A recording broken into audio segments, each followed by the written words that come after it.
Siapa ada pahala tahlil kepada si mati sekiranya masa doa, tak ada pun doa untuk orang mati. Seorang imam ni baca doa selamat semua bila tahlil.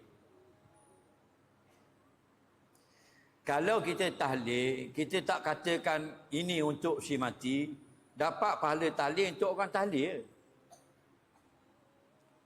Faham lagi? La ilaha illallah. Siapa kata gitu, dia dapat pahala berzikir. Dan orang mati tak ada kaitan. Dia kena kata juga lepas tu. Dalam fatwa Dr. Wahbah Zuhaili, ulama Syria. Dia kata lepas kita kata la ilaha illallah dan baca Quran, seeloknya berkata begini. Allahumma ja'al sawaba ma qara'na min suratil Fatihah wa ma taliha wa ma halla min qaulina la ilaha illallah ila ruhi fulan ibnu fulan. Yasilu sawabuha ilal mayyit bi'nillah. Maksudnya, ya Allah, kami hadiahkan pahala bacaan Fatihah dan surah-surah selepas Fatihah dan pahala kami bertahlil tadi kepada roh si fulan bin si fulan. Baru sampailah manfaatnya kepada si fulan. Okey. Kita tak pergi kubur kawan kita. Faham lagi? Kita tak pergi kubur dia.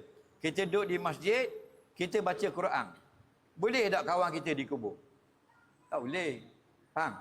Tapi kalau kita pergi di kubur dia, kita baca Quran, walaupun kita tak kata, dia dapat dah kebaikan. Kenapa? Tepat baca Quran itu turun rahmat.